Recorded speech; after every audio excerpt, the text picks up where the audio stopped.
Hello everyone, welcome back to the biology B. तो कैसे हैं आप सब।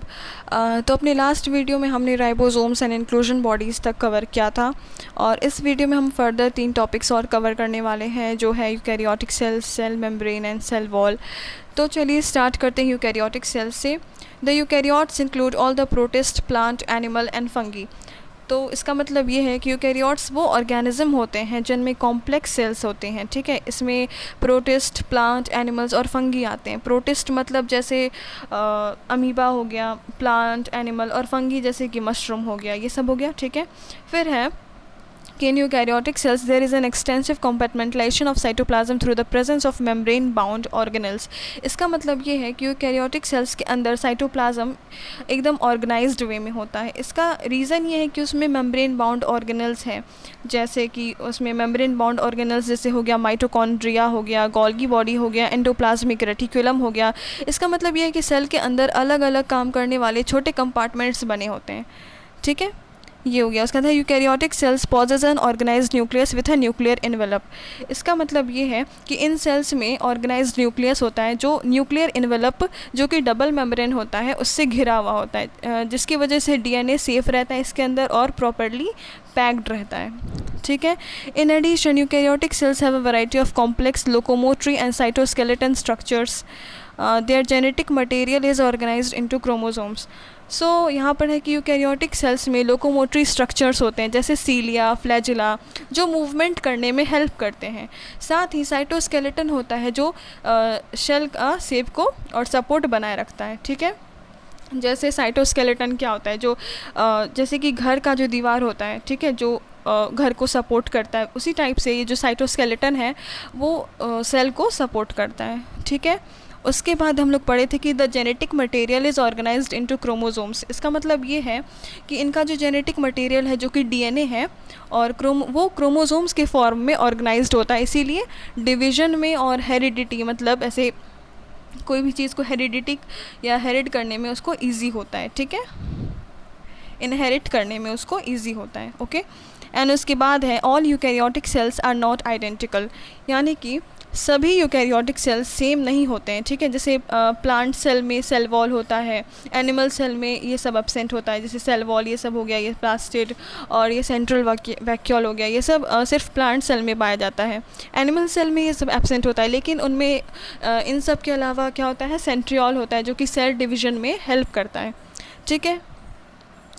उसके बाद है plant and animal cell are different as the former possess cell wall, plastids. हाँ, ये भी बताएं कि प्लांट सेल में ये सब होता है, जैसे cell wall, plastid, large central vacuole, ये सब प्लांट में होता है।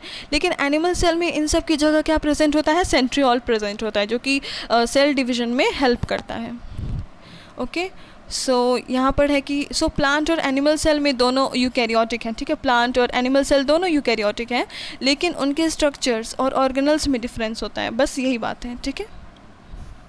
ओके, सो यहाँ पर प्लांट सेल और एनिमल सेल का डायग्राम दिया हुआ है। ये है प्लांट सेल, ये है एनिमल सेल।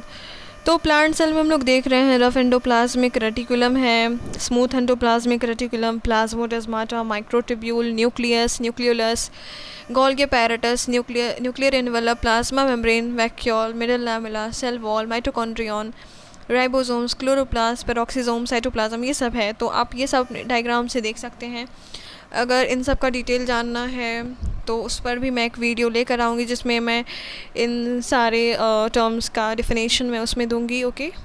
अगर आप लोग को चाहिए तो प्लीज़ कमेंट सेक्शन में प्लीज़ बता दें। एंड ये है एनिमल सेल का, ठीक है, गोल्गी apparatus। इसमें देखो एनिमल, इसमें क्या था, सेल वॉल था ना प्लांट सेल में, इसमें सेंट्रियोल होगा उसकी जगह, ओके। यहाँ पर क्या होगा, सेंट्रियोल।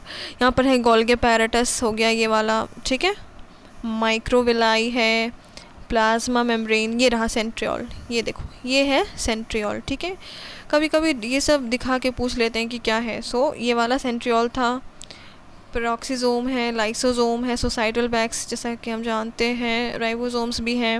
राइबोसोम्स तो दोनों में ही प्रेजेंट होते हैं, प्लांट सेल हो, एनिमल सेल हो, यूकैरियोटिक हो, प्रोकैरियोटिक हो, सब में होते हैं। Mitochondrion, rough endoplasmic reticulum, protein synthesis होता है उसमें, साइटोप्लाज्म हो गया, न्यूक्लियस हो गया, न्यूक्लियोलस हो गया, nuclear envelope, smooth endoplasmic reticulum, इसमें लिपिड्स वगैरह का सिंथेसिस होता है। स्मूथ एंडोप्लाज्मिक रेटिकुलम में गोल्गी पैरेटस हो गया जो पैकेजिंग का में हेल्प करते हैं, ठीक है, ये सब हो गया। Okay, so now let's move on to the topic cell membrane. इसमें क्या है, the detailed structure of the membrane was studied only after the advent of the electron microscope in the 1950s। तो जो डिटेल स्ट्रक्चर था cell membrane का वो कब study किया, जब इलेक्ट्रॉन माइक्रोस्कोप का डिस्कवरी हुआ 1950 में, उसके बाद ही सेल मेम्ब्रेन के स्ट्रक्चर को डिटेल स्टडी किया गया था। Meanwhile chemical studies on the cell membrane especially in the human red blood cells RBCs enable the scientist to deduce the possible structure of the plasma membrane. मतलब जब chemical studies किया गया cell membrane पर, specially किस पे, RBC के cell membrane पर, उस साइंटिस्ट को पता लगा किसका स्ट्रक्चर, प्लाज्मा मेम्ब्रेन का स्ट्रक्चर उन्होंने डिड्यूस किया। This study showed that the cell membrane is mainly composed of lipids and proteins. We all know that the major lipids are phospholipids, and वो कैसे अरेंज्ड होता है, बाय लेयर में arranged होता है। Also the lipids are arranged within the membrane with the polar head towards the outer sides and the hydrophobic tail towards the inner part. इसका मतलब ये है कि जो लिपिड्स होता है वो मेम्ब्रेन के विद इन होता है, विद उसका जो पोलर हेड होता है, मतलब वाटर पोलर हेड जो होता है वो हाइड्रोफिलिक होता है, मतलब वाटर लविंग होता है, और वो आउटर साइड में होता है, वेयर एज जो हाइड्रोफोबिक टेल्स होता है वो इनर पार्ट में होता है, ठीक है। This ensures that the non polar tail of the saturated hydrocarbon is protected from the aqueous environment. जो हाइड्रोफिलिक है, ठीक है, वो आउटर साइड में होता है, और जो हाइड्रोफोबिक टेल है वो इनर पार्ट में होता है, ताकि वो जो है एक्वस एनवायरनमेंट से प्रोटेक्टेड रह सके, इसीलिए वो इनर साइड में पाया जाता है, ठीक है। In addition to phospholipids membranes also contain cholesterol, ठीक है, और मेम्ब्रेन जो होता है सेल मेम्ब्रेन, उसके पास भी कोलेस्ट्रॉल होता है। फॉस्फोलिपिड्स के पास तो होता ही है, बट सेल मेम्ब्रेन के पास भी कोलेस्ट्रॉल होता है। Later, biochemical investigation clearly revealed that the cell membrane also possesses protein and carbohydrates. तो बायोकेमिकल इन्वेस्टिगेशन में क्या पता चला कि सेल मेम्ब्रेन के पास भी प्रोटीन होता है और कार्बोहाइड्रेट होता है। The ratio of protein and lipid varies. जो रेशियो होता है प्रोटीन का और लिपिड का वो वैरी करता है, मतलब डिफरेंट सेल टाइप्स पे वो डिपेंड करता है। मतलब अगर कोई डिफरेंट सेल टाइप्स है तो उसमें डिफरेंट रेशियो होगा, इस तरीके से। In human beings the membrane of the erythrocyte has approximately 52% protein and 40% lipids. So human beings में जो एरिथ्रोसाइट का मेम्ब्रेन होता है, एरिथ्रोसाइट मतलब कि आरबीसी, ठीक है। सो एरिथ्रोसाइट के जो मेम्ब्रेन है उन पर 52% प्रोटीन पाया जाता है और 40% लिपिड पाया जाता है। और ये जो डेटा है वो बहुत ही ज़्यादा इम्पॉर्टेंट है कि एरिथ्रोसाइट के मेम्ब्रेन पर कितना क्या पाया जाता है। तो एरिथ्रोसाइट के मेम्ब्रेन पर 52% प्रोटीन, मतलब प्रोटीन की मात्रा ज़्यादा है as compare to lipids. Lipids कितना है, 40%, ठीक है। Depending on the ease of extraction, membrane proteins can be classified as integral and peripheral, ठीक है। तो membrane proteins जो होते हैं वो दो टाइप के होते हैं, एक होते हैं इंटीग्रल एंड एक होते हैं पेरिफेरल। पेरिफेरल जो होते हैं वो सरफेस पर लाई करते हैं। Peripheral proteins lie on the surface of the membrane. Cell membrane के सरफेस पर जो होते हैं उन्हें पेरिफेरल प्रोटीन्स कहते हैं। वाइल इंटीग्रल प्रोटीन्स जो होते हैं वो पार्शियली या टोटली बरीड होते हैं, मतलब या तो वो पार्शियली धसे हुए होते हैं या तो पूरे ही धसे हुए होते हैं, उन्हें हम कहते हैं इंटीग्रल प्रोटीन्स, ठीक है। एंड ये इसका डायग्राम है, देख सकते हैं यहाँ पर, जैसे कि इन्होंने दिखाया है फॉस्फोलिपिड बायलेयर, ठीक है, जो कि सेल मेम्ब्रेन के विद इन है, मतलब बिलो है। ये हो गया फॉस्फोलिपिड बायलेयर, ये देखिए, है ना। ये इसका हाइड्रोफोबिक टेल है जो एक्वस एनवायरनमेंट से प्रोटेक्टेड है। ये पोलर हेड है जो हाइड्रोफिलिक है, ठीक है। और इधर देखिए ये है इंटीग्रल प्रोटीन जो कि पार्शियली, ये वाला टोटली बरीड इंटीग्रल प्रोटीन है। एंड अगर हम आगे की बात करें तो ये देखिए ये है कोलेस्ट्रॉल, इसमें कोलेस्ट्रॉल भी पाया जाता है जैसा कि ऊपर में हम लोग पढ़े हैं। ये है पेरिफेरल प्रोटीन जो कि इसके सरफेस पर रहता है, ये देखिए ये है ना पेरिफेरल प्रोटीन जो सरफेस पर पाया जाता है। इंटीग्रल हम लोगों ने देखा, और ये है शुगर जो कि प्रेजेंट होता है फॉस्फोलिपिड में, ठीक है। इसे हम fluid mosaic model of plasma membrane भी कहते हैं, ठीक। Fluid mosaic model of plasma membrane, see this, ठीक है। कि हमने डायग्राम में देखा, an improved model of the structure of cell membrane was proposed by Singer and Nicolson in 1972, widely accepted as fluid mosaic model. तो पहले के diagram में उसका क्या नाम था, फ्लूइड मोज़ाइक मॉडल, जो किसने दिया था, सिंगर एंड निकोलसन ने दिया था 1972 में। ठीक है, according to this the quasi fluid nature of the lipid enables lateral movement of the proteins within the overall bilayer. So उसका जो क्वासी फ्लूइड नेचर, उसे हम क्या बोलते हैं, क्वासी फ्लूइड नेचर बोलते हैं लिपिड का, जो क्या इनेबल करता है, लैटरल मूवमेंट में इनेबल करता है किसका, प्रोटीन्स का। It enables the lateral movement of the proteins within the overall bilayer. तो प्रोटीन उसमें लैटरल मूवमेंट कर सकता है।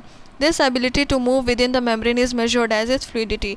तो उसका जो एबिलिटी है कि वो उस मेम्ब्रेन में मूव करता है, उसे हम क्या कहते हैं, उसकी फ्लूइडिटी कहते हैं। The fluid nature of the membrane is also important from the point of view of functions like cell growth, formation of intracellular junctions, secretion, endocytosis, cell division, etc.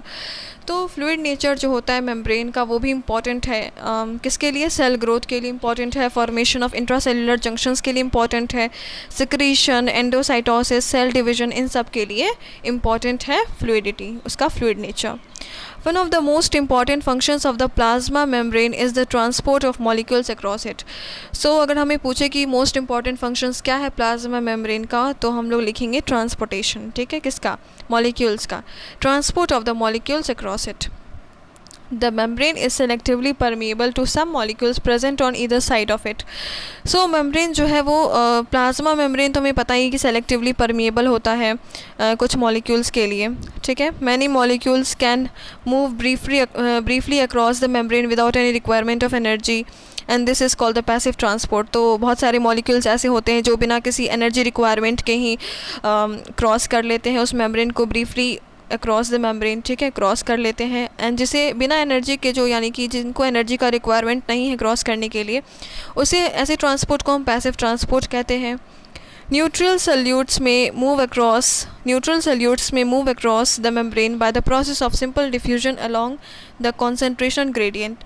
तो जो न्यूट्रल सल्यूट्स होते हैं जो कि simple diffusion से move करते हैं, एक मिनट, न्यूट्रल सल्यूट्स जो हैं, ठीक है, वो किस प्रोसेस से मूव करते हैं, सिंपल डिफ्यूजन से मूव करते हैं अलोंग द कॉन्सेंट्रेशन ग्रेडियंट्स, मतलब कि हायर टू लोअर जाते हैं, higher concentration to lower concentration. तो अगर कोई पूछे कि न्यूट्रल सल्यूट्स कैसे मूव करते हैं, कैसे मतलब ट्रांसपोर्ट होते हैं, तो उन्हें हम कहेंगे सिंपल डिफ्यूजन से, मतलब कैसे, from higher concentration to the lower concentration.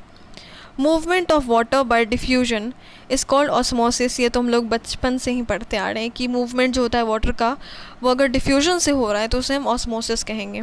As the polar molecules can not pass through the non polar lipid bilayer. तो जो पोलर मॉलिक्यूल्स है वो नॉन पोलर लिपिड बायलेयर से तो पास करेंगे नहीं, क्योंकि फिर उन्हें कैरियर प्रोटीन चाहिए होगा। They require a carrier protein of the membrane to facilitate their transport. तो अगर वो नॉन पोलर लिपिड बायलेयर से मूव नहीं करते हैं तो उन्हें एक कैरियर प्रोटीन की ज़रूरत होगी ताकि वो जो है अपना ट्रांसपोर्ट कर सकें।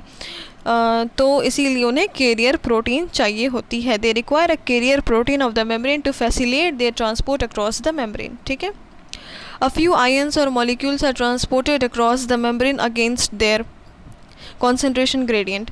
तो कुछ आयंस या मॉलिक्यूल्स होते हैं जो मेम्ब्रेन के अक्रॉस जो है वो कॉन्सेंट्रेशन ग्रेडियंट के थ्रू ट्रांसपोर्ट हो जाते हैं, मतलब lower to higher concentration, from lower to higher concentration, जिसमें एनर्जी की रिक्वायरमेंट होती है। ऐसे ट्रांसपोर्ट में क्या होता है, ये एनर्जी डिपेंडेंट प्रोसेस है।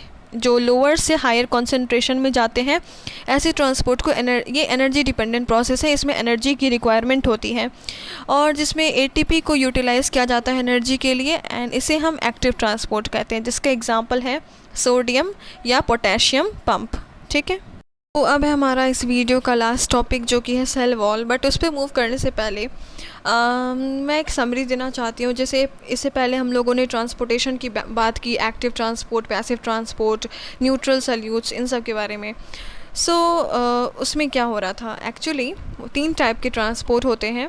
ठीक है, एक तो होता है जो लोअर टू हायर कॉन्सेंट्रेशन के लिए होता है, दूसरा होता है जो हायर टू लोअर होता है, और तीसरा जो कि न्यूट्रल रहता है। तो न्यूट्रल वाले तो हमें पता है कि वो सिंपल डिफ्यूजन से मतलब कि ट्रांसपोर्ट किए जाते हैं, एंड जो लोअर टू हायर जाते हैं उनमें तो एनर्जी की ज़रूरत होती है, लाइक एटीपी यूटिलाइज़ करके वो ट्रांसपोर्टेशन होता है, जिसे हम एक्टिव ट्रांसपोर्ट कहते हैं। एग्जाम्पल भी था सोडियम एंड पोटेशियम पंप।